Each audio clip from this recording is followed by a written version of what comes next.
Welcome students, welcome to Manabadi videos. Andhra Pradesh AP SET results ఏ రకంగా ఉంటాయి, దీంట్లో డిఫరెంట్ స్టేటస్ అంటే ఈరోజు ముఖ్యంగా సిబిఎస్ఈ వాళ్ళ రిజల్ట్ వల్ల ఇన్ని రోజులు మనకు ఆలస్యమైంది. దాంట్లో కూడా సిబిఎస్ఈ వాళ్ళది పూర్తిగా రీవాల్యుయేషన్ రిజల్ట్స్ అనేది పూర్తిగా రాలేదు. ఇంకా ఆల్మోస్ట్ 13% మంది స్టూడెంట్స్ రీవాల్యుయేషన్ అప్లై చేసిన వాళ్ళ రిజల్ట్ రాలేదు. కాబట్టి వీళ్ళది మళ్ళీ రిలీజ్ చేయడం జరుగుతుంది. సో ఇప్పుడు సిబిఎస్ఈ వాళ్ళ మార్క్స్ యాడ్ చేసిన, లేకపోతే ఇన్ కేస్ సప్లిమెంటరీ వాళ్ళు ఎవరన్నా రీవాల్యుయేషన్ అప్లై చేసి వాళ్ళది యాడ్ కాని వాళ్ళ రిజల్ట్ ఉంటే ఏ రకంగా వస్తుంది, క్వాలిఫై అయిన వాళ్ళ రిజల్ట్ ఏ రకంగా వస్తుంది, అండ్ నాట్ క్వాలిఫైడ్ వాళ్ళ రిజల్ట్ ఏ రకంగా వస్తుంది అనేది 1 by 1 చూద్దాము.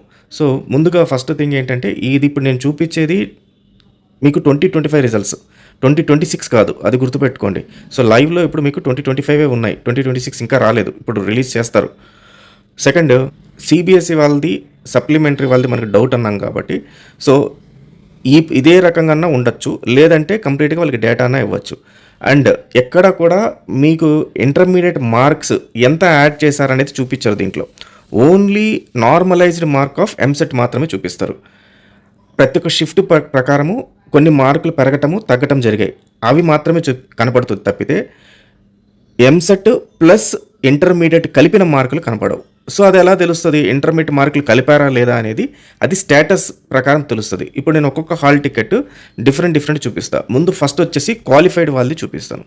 సో అంతకన్నా ముందు ఈరోజు రిజల్ట్ మనకు మనబడిలో వెబ్సైట్లో వస్తుంది. ఇప్పుడు నేను మనబడి వెబ్సైట్లో నుంచి చూపిస్తున్నాను, దాంట్లో చూసుకోండి, లింక్ డిస్క్రిప్షన్లో ఉంది. దెన్ సెకండ్ థింగ్, రిజల్ట్స్ వచ్చిన తర్వాత ర్యాంక్ వర్సెస్ కాలేజ్ ప్రెడిక్టర్ అని చెప్పి మనబడిలో ఉంది, లింక్ డిస్క్రిప్షన్లో ఉంది. ఖచ్చితంగా యూజ్ చేయండి. మీ కాలేజ్ మీ ర్యాంక్ తగ్గట్టుగా ఏపీలో ఏ కాలేజెస్ వస్తాయి ప్లస్ ఏ కోర్సెస్ రావచ్చు మీకు అనేది మీరు ప్రెడిక్ట్ చేసుకోవచ్చు. దెన్ ముఖ్యంగా AP EAMCET simulator, counselling simulator అనేది మనబడిలో ఉంది, దాని లింక్ డిస్క్రిప్షన్లో ఉంది. ఇది మాత్రం ఖచ్చితంగా ఉపయోగించండి.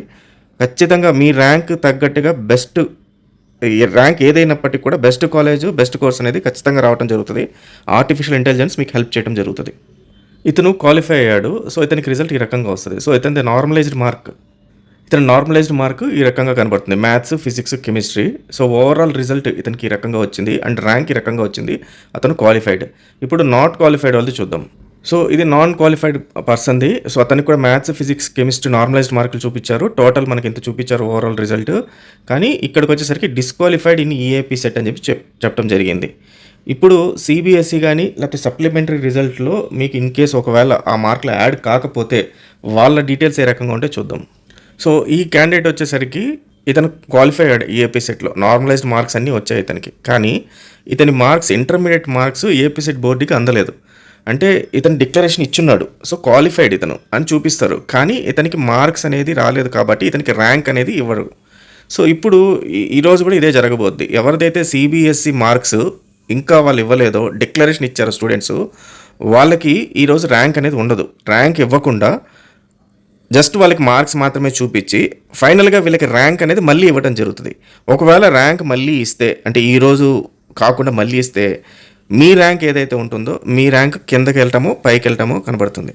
సో అక్కడ మీకు జనరల్గా ఎలా ఉంటుందంటే ర్యాంక్, ఫర్ ఎగ్జాంపుల్ ఇక్కడ ర్యాంక్ వచ్చేసరికి, సో ర్యాంక్ వీళ్ళకి ఎలా డిస్ప్లే అవుద్దంటే ఇది క్వాలిఫై అవుతున్న ర్యాంక్ అనుకోండి. సో ఇతని ర్యాంక్ ఈ రకంగా ఉంటుంది. దీని తర్వాత 0.1, 0.2, 0.3, 0.4, 0.5 అని చెప్పి ఇవ్వటం జరుగుతుంది.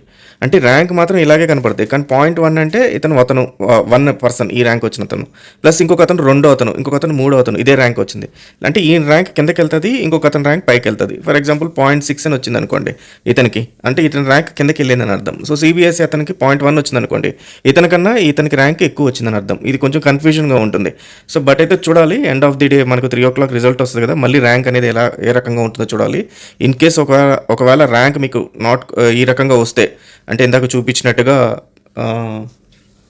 క్వాలిఫైయింగ్ మార్క్స్ నాట్ అవైలబుల్ అని కానీ, లేకపోతే పాయింట్లలో కానీ మీకు కానీ ర్యాంక్ వస్తే మాత్రం ఖచ్చితంగా కామెంట్స్ పెట్టండి, దాని తగ్గట్టుగా ఏం చేయాలనేది చెప్తాను. So all the best students, thank you very much.